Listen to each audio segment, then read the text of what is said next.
Chers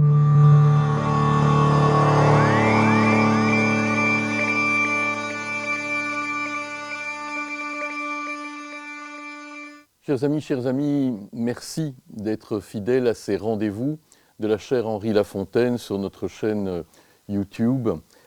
La situation internationale est inquiétante. Divers pays s'inscrivent évidemment dans ce schéma, on va les évoquer. L'un d'entre eux en particulier, la Turquie.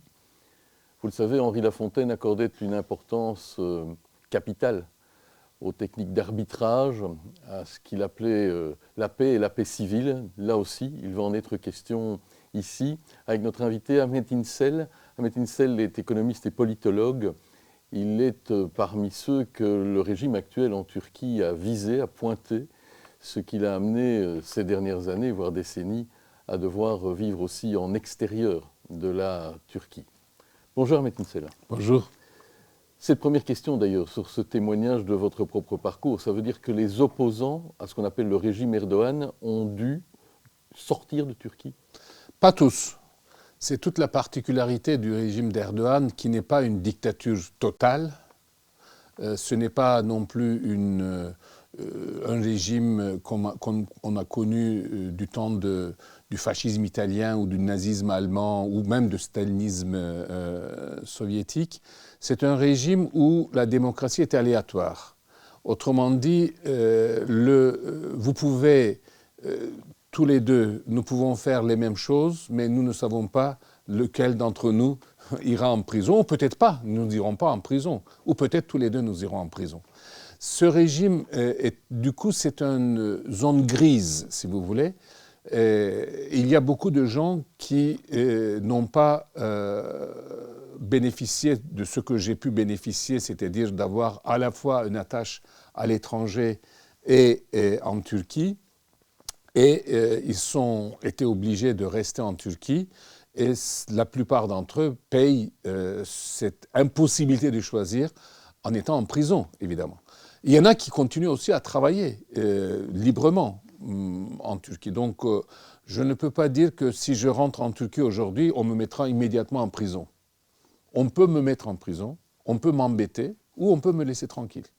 C'est toute la particularité des régimes intermédiaires grises que nous appelons des autoritarismes sans pouvoir dire totalement dictature, ni non plus démocratie, évidemment. Mais alors précisément, dans ce cadre-là, comment peut-on parler de société civile, par exemple? C'est une société civile très éclatée. Et d'ailleurs, ce qui est la particularité de ce type de régime, c'est que, contrairement à son niveau d'oppression qui est très avancé, par exemple, sous le régime de Poutine en Russie, il existe la possibilité d'avoir des espaces de liberté civile. Des associations, par exemple. Moi, je continue à participer à des associations de droits de l'homme. Nous continuons à publier des livres. Je continue à co-diriger une maison d'édition d'opposition. Il y a des journaux d'opposition. Mais nous sommes toujours dans l'inquiétude du lendemain. Mais ce lendemain n'arrive pas toujours, heureusement. Donc, du coup, on continue à avancer. Deuxièmement, il y a des zones taboues. Si vous touchez ces zones taboues, vous êtes totalement dans la visée du pouvoir. Par exemple, si vous commencez à fouiller sur la famille de Erdogan et son enrichissement personnel, là, je pense que vous ne terminerez pas très facilement la semaine en dehors sans être arrêté. Par contre, sur d'autres aspects, par exemple la critique du régime, une critique scientifique du régime, une critique détaillée de la situation de l'économie, etc., il laisse faire. L'enjeu principal pour Tayyip Erdogan, où nous sommes dans un régime qu'on appelle un autoritarisme ou autocratie élective, l'enjeu principal, c'est de ne pas influencer sa base électorale. Si vous commencez à avoir des réseaux qui touchent à sa base électorale, là, il y a immédiatement les mécanismes de défense répressifs se déchaînent. Mais si vous continuez à parler entre vous dans la gauche, à critiquer Erdogan, mais on convainc les convaincus. Donc du coup, ça n'a pas tellement d'importance pour lui. Oui, autocratie élective, c'est un oxymore. C'est un oxymore, mais il faut qu'on puisse s'y habituer parce que ce n'est pas simplement en Turquie, on commence à en avoir de plus en plus. Alors qu'est-ce que signifie autocratie? Ça signifie le pouvoir concentré dans les mains d'un lieu et évidemment d'une seule personne, homme ou femme, d'une seule personne. C'est une concentration de pouvoir où, dans le cas de Tayyip Erdogan, par exemple, pour vous décrire ce que c'est l'autocratie, Tayyip Erdogan, en 2017, a modifié partiellement la Constitution pour mettre en place un régime présidentiel, mais ce n'est pas un régime présidentiel à l'américaine, ni semi-présidentiel à la française. C'est un régime que les constitutionnalistes appellent présidentialiste, c'est-à-dire, moi, dans le langage courant, je dirais hyper-présidentiel. Tayyip Erdogan, il est président de la République. Il est chef du gouvernement, il est chef du parti majoritaire. Alors, quand vous avez les trois pouvoirs réunis dans les mains d'une seule personne, évidemment, vous pouvez du coup nommer en même temps la majorité de la haute juridiction, des membres de la haute juridiction, Conseil constitutionnel, Cour de cassation, Conseil d'État. Vous pouvez nommer 1200 à 1500 hauts fonctionnaires directement par décret présidentiel. Évidemment, toutes les administrations sont directement rattachées à vous. Il n'y a plus de gouvernement, il n'y a que des cabinets ministériels qui sont en fait des secrétariats d'État. Officiellement, ce sont des secrétariats d'État, les ministres. Et lui, il a tous les pouvoirs de ministre, de premier ministre, président de la République et, surtout le plus important, normalement, dans un régime présidentiel, le pouvoir législatif, c'est-à-dire le Parlement, devrait faire le contre-pouvoir, mais lui, il est chef de parti et son parti est majoritaire. Donc, il n'y a aucune possibilité de contre-pouvoir. Et c'est ça un régime autocratique. Mais ce régime autocratique n'est pas dictatorial au sens propre du terme, parce que continue à chercher et obtenir sa légitimité en faisant les élections dans les dates prévues et avec une participation relativement large. Autrement dit, c'est un régime qui peut toujours, in fine, se prévaloir de la légitimité de sortie des urnes, c'est-à-dire d'une légitimité nationale. Évidemment, la participation électorale est relativement libre, mais les conditions de la compétition électorale n'est pas du tout égalitaire, puisque c'est un parti-État en face de vous, si vous êtes dans l'opposition, qui peut déchaîner tous les moyens de l'État, les préfets, les organisations publiques, la télévision qui est devenue maintenant, la télévision publique est devenue vraiment l'organe de propagande absolue du pouvoir, plus les médias privés qui sont contrôlés à 80% par les hommes d'affaires proches du pouvoir. Et dans ce cas-là, vous êtes dans une compétition totalement inégalitaire. Et en plus, le pouvoir, en utilisant la juridiction, sa capacité de diriger la juridiction, surtout pénale, peut mettre des bâtons dans les roues sur des candidats potentiels dangereux pour le pouvoir en ouvrant des procès. C'est fait, hein. Ce qui est fait pour le maire d'Istanbul, injure aux juges, etc., qui est, si on regarde le président de la République, combien il injurie le peuple, à côté, ce qu'il a dit était vraiment une parole d'enfant du cœur. Mais ça permet justement au président de la République d'éviter un concurrent. On peut aussi ouvrir ailleurs, dans d'autres pays, on ouvre des pseudo-enquêtes sur corruption. Et dans certains cas, on a vu, je crois en Thaïlande, on peut même aller jusqu'à accuser de pédophilie, etc., etc. Donc, ces moyens sont des moyens juridiques, non démocratiques, d'écarter les concurrents potentiels. En Turquie, les choses ne vont pas aussi loin que ça, encore aujourd'hui, parce que, et ça c'est quelque chose qu'on verra peut-être un peu plus en détail plus tard, parce que dans la société civile, pro-Erdogan, et anti-Erdogan, parce qu'il y a deux sociétés en Turquie, dans cette société civile, la légitimité sortie des urnes garde encore une signification importante. Autrement dit, pour un citoyen lambda en Turquie, voter garde une importance quasi vitale, symboliquement vitale. La mobilisation est très très forte. 100% des gens en âge de voter sont inscrits automatiquement à 18 ans sur les listes électorales. On vote en un jour entre 8 h du matin et 17 h de l'après-midi. Pas de procuration, pas de vote par correspondance, 87% de participation. Oui, ça c'est évidemment impressionnant. Et donc, ça montre que dans la société, le vote a un enjeu extrêmement important. Je dirais même un enjeu un peu trop important. Oui, parce que ça veut dire qu'effectivement, il y a légitimité à la sortie des urnes. Il y a une légitimité à la sortie des urnes, et surtout une affection, une telle importance accordée à ces élections qu'on a l'impression que nous vivons quasiment, pour le perdant, c'est la vie ou la mort. Aussi bien pour les gens proches du pouvoir que les gens qui sont contre le pouvoir. C'est un enjeu de vie ou de mort. Et donc, du coup, une tension très forte. Heureusement, jusque-là, dans ces élections qui sont très, très tendues, il n'y a pas eu encore, il y a des morts, il y a des bagarres. Hein, ça ne se passe pas parfaitement pacifiquement, notamment dans certaines régions reculées.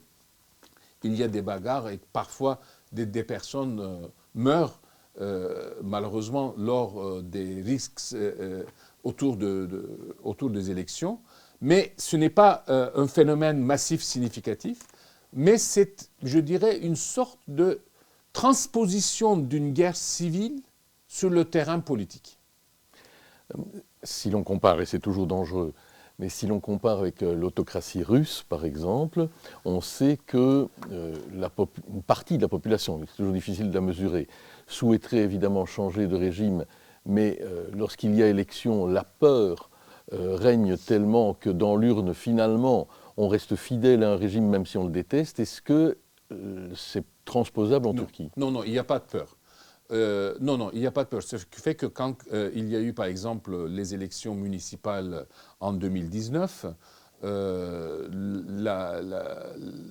sur 10 des villes les plus grandes de la Turquie, 7 sont passées à l'opposition.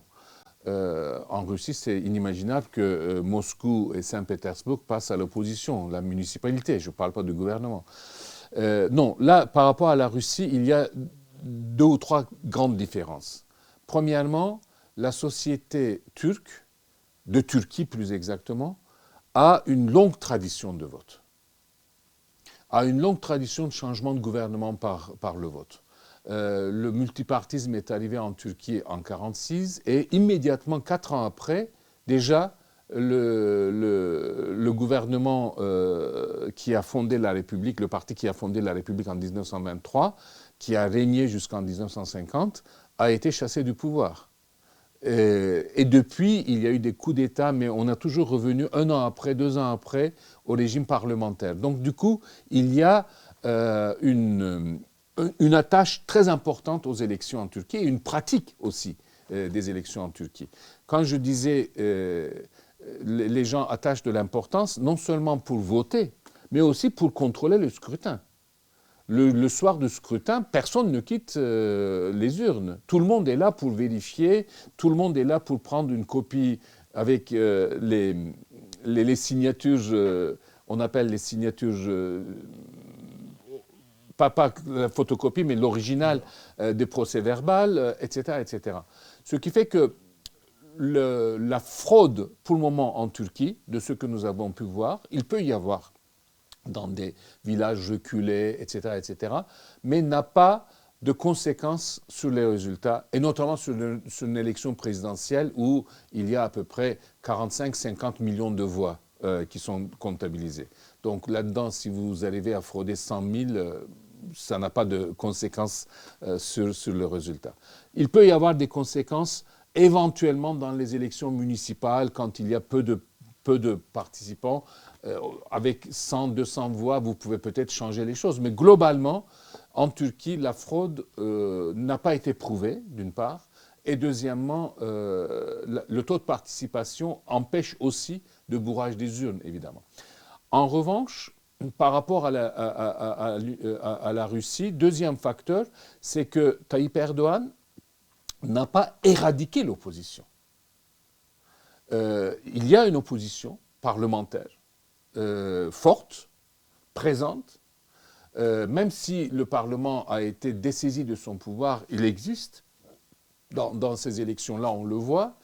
Et enfin, Tayyip Erdogan n'a jamais obtenu, par exemple, comme en Biélorussie, n'a jamais déclaré 80% des voix.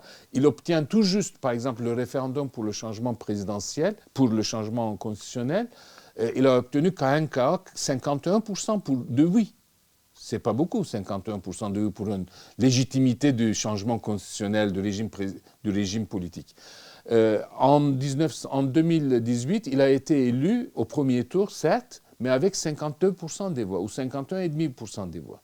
Donc, c'est jamais 60, c'est jamais 70.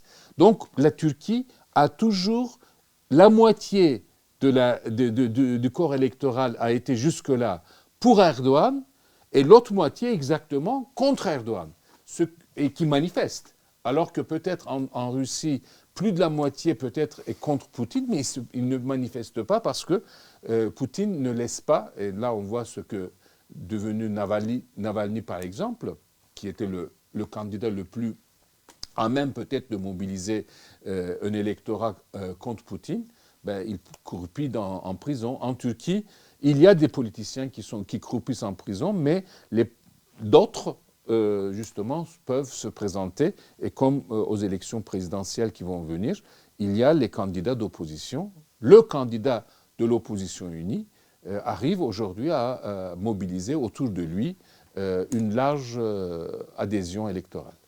Le visage de la Turquie, de la société turque, il y a le visage politique, il y a le visage religieux.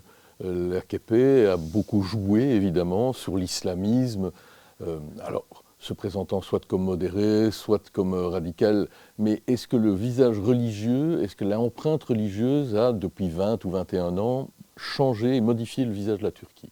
Oui, bien sûr.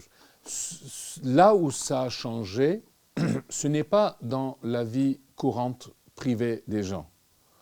La Turquie, la société turque était pratiquante à peu près au même taux qu'il y a 20 ans probablement, ni plus ni moins. Par contre, ce qui a changé, c'est la présence de la religion dans l'espace public. C'est la présence de la religion dans les administrations publiques. Par exemple, la direction des affaires religieuses a pris un ascendant de plus en plus important durant ces 20 dernières années. Au-delà de l'organisation du culte, Tayyip Erdogan, maintenant, utilise la direction des affaires religieuses qui gère à peu près 30 000 fonctionnaires. Oui, la fameuse Diyanet que l'on connaît aussi ici. Voilà, vous connaissez en Belgique aussi. Il gère à peu près 130 000 fonctionnaires, dont les imams et les prédicateurs. Évidemment, a de plus en plus un rôle de formation d'une morale religieuse de la jeunesse. De plus en plus de lycées fait des accords avec Diyanet pour organiser des cours de religieux dans l'école publique. De plus en plus, Diyanet organise dans les quartiers des activités sociales, éducatives, culturelles, ce qui n'était pas initialement sa fonction originelle. Donc il y a une utilisation de l'administration religieuse comme élément d'encadrement social parce que AKP a une idéologie un peu déliquescente, un peu pas très précise en termes culturels et idéologiques. Donc du coup, Diyanet joue un peu le bras idéologique. Non pas, En fait, contrairement à un parti idéologiquement fort comme le Parti communiste ailleurs, AKP n'a pas une idéologie très très forte et il prend appui dans son idéologie, dans son travail idéologique, le Diyanet comme bras politique. Deuxième chose, c'est la présence physique. De plus en plus de mosquées sont construites. La plupart des pourtant, la pratique, la fréquentation des mosquées sont très faibles. Si vous baladez à Istanbul dans les mosquées, vous verrez très peu de pratiquants qui font leur prière dans la semaine. Le seul moment où la mosquée, peut-être les églises c'est la même chose aussi, le seul moment où la mosquée est relativement pleine, c'est vendredi midi, l'équivalent de dimanche pour les catholiques, pour les chrétiens. Mais à part ça, les mosquées sont relativement vides, donc les gens ne vont pas faire 5 fois la prière à la mosquée, etc.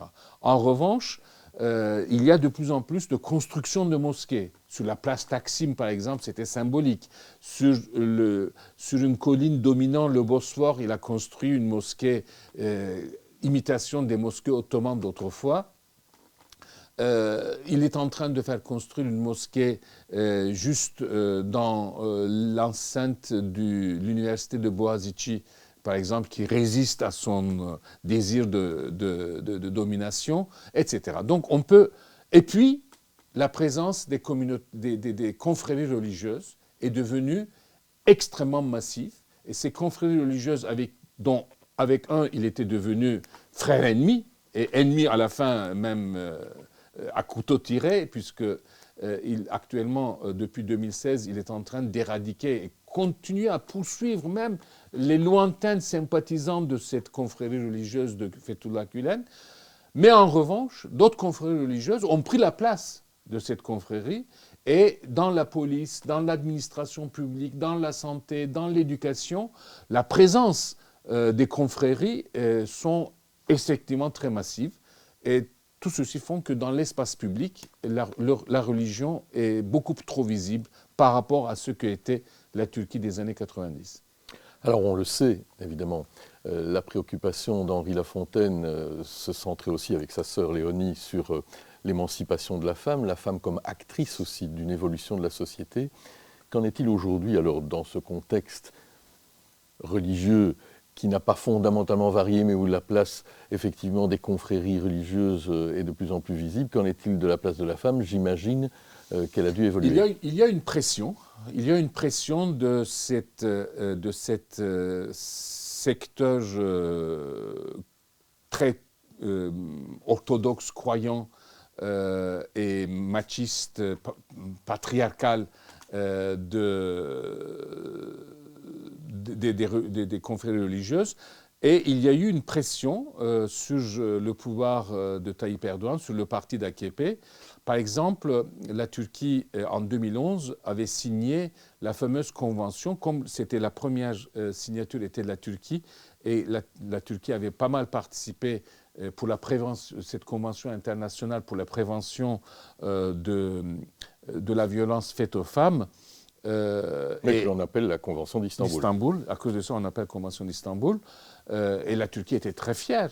Et sous la pression de ces communautés, de ces confréries religieuses, la Turquie a retiré, il y a quelques années, sa signature. C'est très symbolique, mais c'est très significatif, évidemment. Et puis, aujourd'hui, il y a aussi, par exemple, à la veille des élections, certaines confréries religieuses poussent AKP à proposer la suppression d'une loi qui pénalise la violence faite aux femmes dans la famille. Par contre, ce qui change, c'est que le mouvement des féministes traverse aussi l'islam. Et donc, il y a des femmes musulmanes qui revendiquent en même temps le travail la bataille pour l'égalité hommes et femmes, essentiellement la prévention de la violence faite aux femmes, sexuelle, mais aussi les physiques dans la famille, etc. Et surtout, il y a une vraie mobilisation des femmes contre l'assassinat des femmes, contre le féminicide. En Turquie, malheureusement, il y a plus de 300 femmes qui sont tuées par les hommes proches, frères, pères, époux, anciens époux, en Turquie. Et donc, il y a une prise de conscience et une revendication forte qui fait que AKP aujourd'hui, à la fois est sous la pression de ses confréries pour reculer dans la législation de protection des femmes, mais en même temps sous la pression des femmes musulmanes qui disent il n'en est pas question. Donc du coup aujourd'hui ils sont tiraillés. Il y a cette bataille sur le terrain social au niveau des femmes et je crois que plus la libération des femmes avance, plus il y a une réaction des hommes des confréries patriarcales qui mène une bataille sur le terrain politique et qui devient de plus en plus, du coup, l'enjeu en même temps du changement social. Parce que aujourd'hui, par exemple, si les élections sont gagnées par le pouvoir, évidemment, une partie de ces acquis qui ont été remis en cause par AKP ces derniers temps seront regagnés pour les femmes. Il y a une dynamique féministe musulmane dans AKP qui jusqu'à récemment était très en retrait, mais qui aujourd'hui commence à se manifester de plus en plus. La société turque n'est pas une société massivement pratiquante comme on peut constater dans d'autres, même si 99% sont considérés comme musulmans, la pratique de l'islam n'est pas aussi massive que dans d'autres pays qu'on peut retrouver. Et puis, face à cette mainmise culturelle, mais plate, très caricaturale et très peu attractive pour la jeunesse, de cette mainmise culturelle musulman-islamique d'AKP, il y a aussi une réaction anti-religieuse qui monte.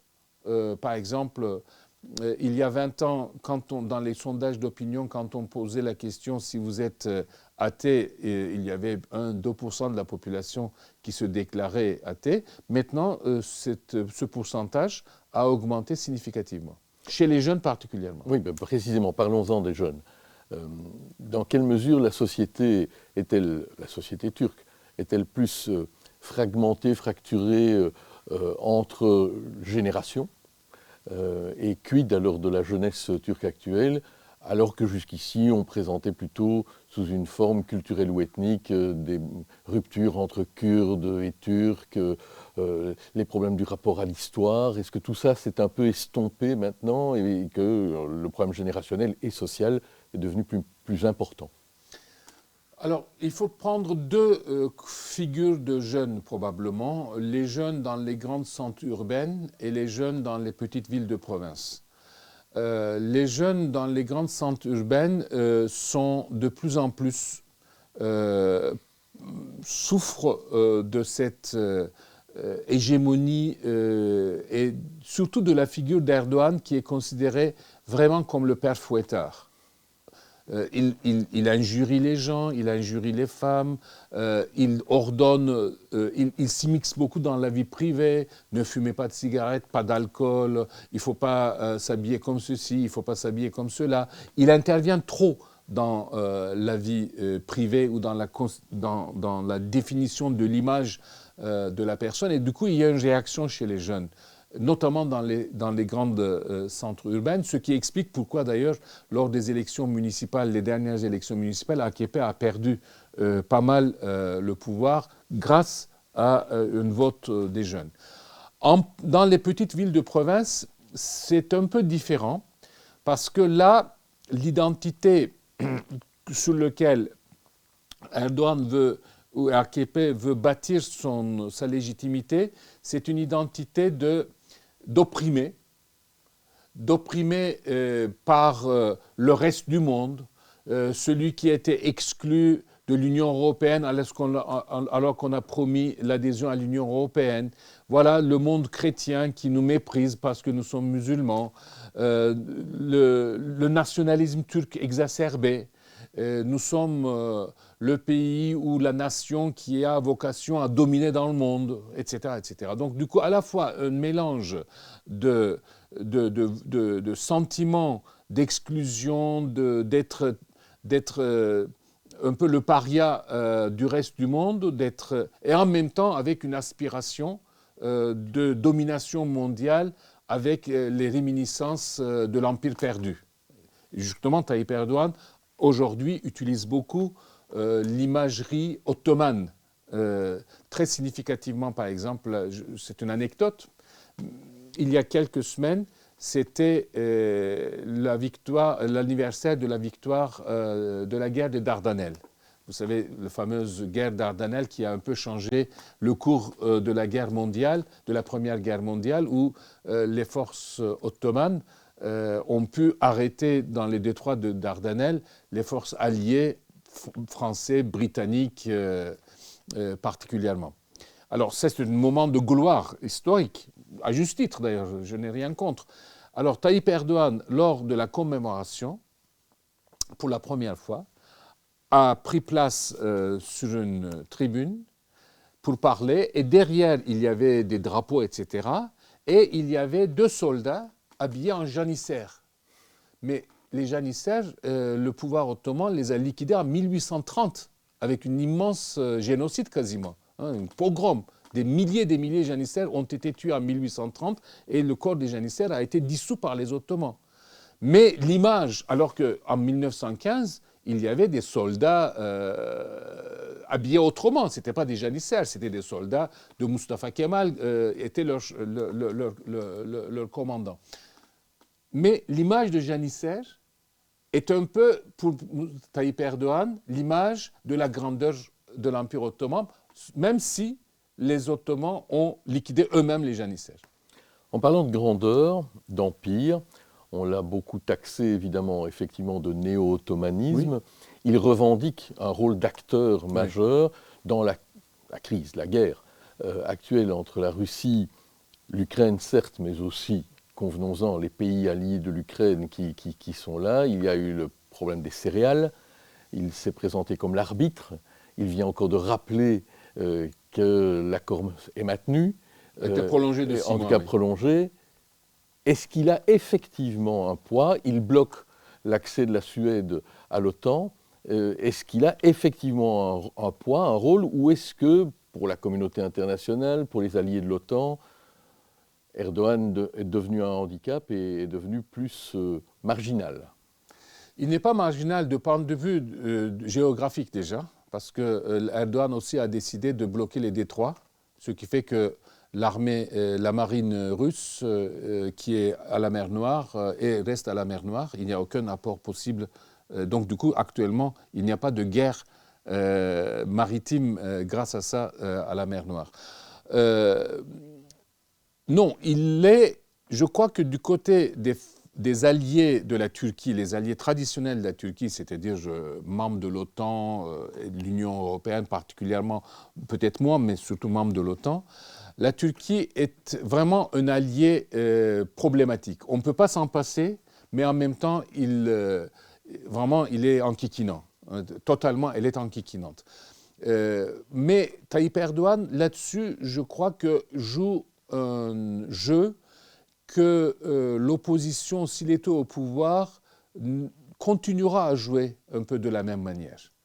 Parce que dans la région, il y a un vide de pouvoir, il y a un vide d'hégémonie. Et la Turquie veut se placer, et je crois que même l'opposition, c'est une logique d'État cette fois-ci, même l'opposition continuera avec peut-être plus de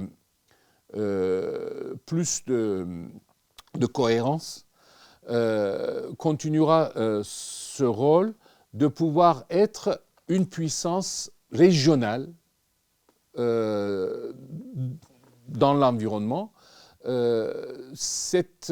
Par exemple, le fait que la Turquie a joué un rôle dans l'accord de céréaliers, c'était un peu obligatoire puisque tous les bateaux vont passer par la Turquie. Donc du coup, c'est la Turquie qui sera l'organisme qui va arbitrer sur ce passage. Donc ce n'est pas Tayyip Erdogan, c'est la région, la géographie qui impose ça. En revanche, Tayyip Erdogan utilise effectivement sa proximité avec Poutine d'une manière totalement contradictoire. À la fois aujourd'hui, la Turquie vote contre la Russie systématiquement aux Nations Unies et la Turquie s'oppose toute intervention contre l'intervention, la légitimité de l'intervention de la Russie en Ukraine, mais en même temps, la Turquie n'applique pas les sanctions contre la Russie et du coup, il empoche pas mal les profits parce que beaucoup de produits qui sont interdits de livraison à la Russie transitent par la Turquie. Et le volume du commerce entre la Turquie et la Russie est en train de monter d'une manière spectaculaire. Mais en même temps, continue à livrer les armements à l'Ukraine. Les drones en question sont relativement efficaces pour les Ukrainiennes. En même temps, la Turquie est l'adversaire principal de la Russie en Syrie, en Libye, puisque la Russie soutient le maréchal Hafter et la Turquie a empêché justement que Hafter puisse gagner contre le gouvernement de Tripoli. Donc, il y a un affrontement entre les deux camps, mais un affrontement que Poutine préfère avoir en face de lui, la Turquie, que les puissances occidentales. Donc, du coup, dans une logique multipolaire, la Turquie se place, et Tayyip Erdogan, de ce point de vue-là, est redoutable parce qu'il n'a absolument pas de principe. Si on regarde d'ailleurs un peu plus loin encore dans la carte de la région, on assiste quand même ces dernières semaines à beaucoup de positionnement de la Chine qui manifestement devient quand même, sinon en tout cas l'un des deux grands gendarmes du monde, comme on dit. Sous l'égide de la Chine, Téhéran et Riyad semblent reprendre des couleurs et vouloir s'entendre alors qu'on les présentait comme des ennemis rédhibitoires et historiques. On sait le jeu subtil que M. Erdogan et Ankara jouaient par rapport à Riyad, par rapport à l'Iran. Tout ça peut basculer demain. Oui, tout à fait. D'ailleurs, vous savez, Tayyip Erdogan se considère comme chef de file des musulmans du monde entier, mais pas des Ouïghours. Hein. Alors qu'en 2008, c'est lui qui avait prononcé pour la première fois que les Chinois pratiquaient un génocide contre les Ouïghours en Chine. Depuis à peu près 6 ans, la Turquie est bouche cousue sur cette question. On n'en parle absolument pas. Et même, il y a eu malheureusement quelques déportations de Ouïghours réfugiés en Turquie vers la Chine. Donc, cette situation est normalement pour le musulman qui se veut un peu la défense des musulmans opprimés du monde entier devrait lui peser, mais non. Parce que le monde musulman, comme d'ailleurs je pense la plupart du temps des religions, n'est pas basé sur des principes, c'est basé sur des intérêts. Et donc aujourd'hui, la Turquie de Tayyip Erdogan a intérêt à se situer entre les deux, dans une zone grise qui à la fois va mettre en relation de plus en plus forte économique, politique avec les puissances du capitalisme autoritaire, c'est-à-dire la Chine, qui représente vraiment le capitalisme autoritaire ou dictatorial, le capitalisme d'un côté, parce que c'est une économie capitaliste bizarre, mais capitaliste, capitalisme d'État peut-être, ou national-capitalisme, et de l'autre côté, un modèle de stabilité du pouvoir que Tayyip Erdogan, évidemment, aspire. Mais il n'en a pas les moyens de le faire, parce que ce n'est pas un parti unique, il n'a pas les moyens de mettre le parti unique. Mais il aspire vers ce modèle de capitalisme autoritaire, national-capitalisme autoritaire. Poutine n'est pas tout à fait son modèle, parce que Poutine est basé sur un pouvoir directement des services secrets, directement de distribution de rentes pétrolières, etc. Ce n'est pas une logique productive. Tayyip Erdogan est dans une logique productive parce que la Turquie n'a pas de rente à distribuer. Et donc, du coup, Tayyip Erdogan est obligé de faire tourner l'économie pour pouvoir régner. Et donc, du coup, le modèle chinois lui ressemble beaucoup plus. Et d'ailleurs, c'est pour cette raison-là que d'une manière totalement contradictoire, la Turquie, membre de pays de l'OTAN, a demandé à devenir observateur, il ne peut pas devenir membre, mais il peut devenir observateur du groupe de Shanghai, justement. Mais en même temps, il tient beaucoup à son attachement à l'OTAN, à son attachement à l'Occident. Donc du coup, vous allez avoir un Tayyip Erdogan ou une politique extérieure de la Turquie, un jour un clin d'œil à l'Est et l'autre jour immédiatement un clin d'œil à l'Ouest. Quel sera, in fine, Ahmet İncel, si la plateforme assez vaste de l'opposition devait l'emporter aux législatives, voire à la présidentielle, mais si demain ce visage-là de la Turquie change, quelle sera la marge de manœuvre de cette opposition arrivant au pouvoir après 21 ans d'erdoganisme, et 2, dans cette situation internationale où bouger un pion devient très risqué ces temps-ci?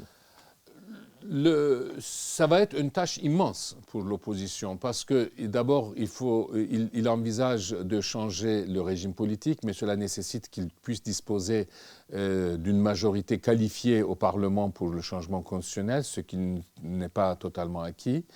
Deuxièmement, il va hériter cette opposition, le gouvernement, le candidat Kılıçdaroğlu qui va être le candidat contre Erdogan.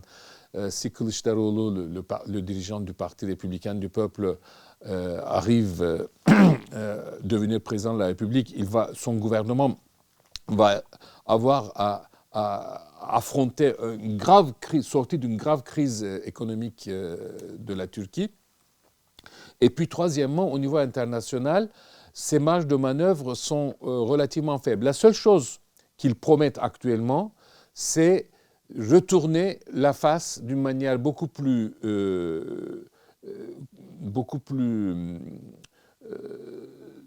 volontariste vers l'Ouest. Rétablir les relations avec l'Union européenne, repartir le dialogue avec l'Union européenne et même, je dirais, redonner un peu plus de confiance aux acteurs de l'OTAN. Par exemple, pour la première fois, on a entendu dire que finalement, les fusées qu'on a achetées de Sol-Air de la Russie, finalement, on n'en a pas besoin, c'est nous qui produirons des fusées, etc., etc.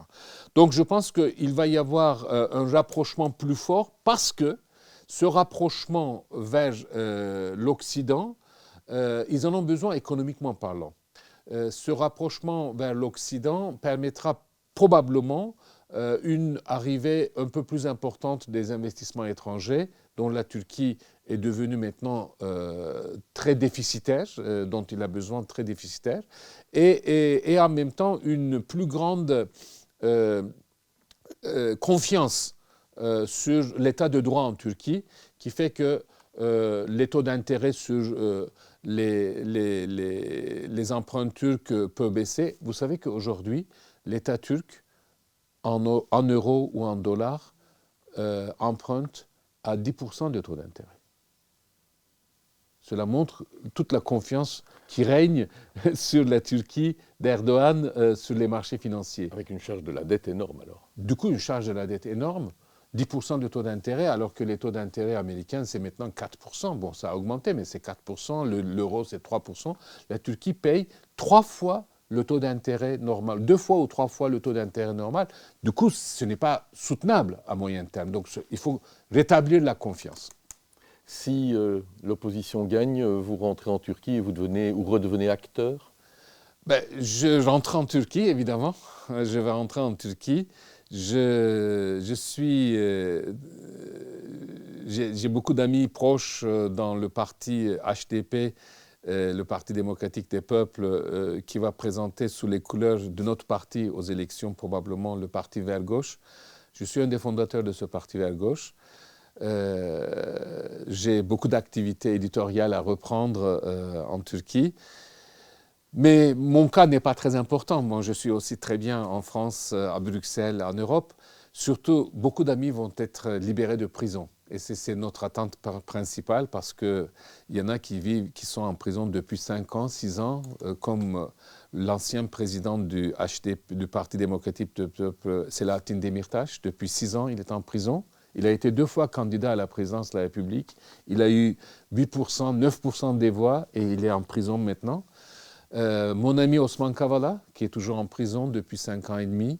Et je ne peux pas compter le nombre de personnes que je connais avec qui moi j'ai participé à des combats électoraux en 2007, 2011, créé des partis, créé des associations et qui sont actuellement en prison. Et ils vont, on espère, et c'est un peu l'engagement de l'opposition, ils vont être libérés et je pense que c'est le plus important. On se retrouvera pour le commenter. J'espère. Merci Ahmed Insel. Merci beaucoup.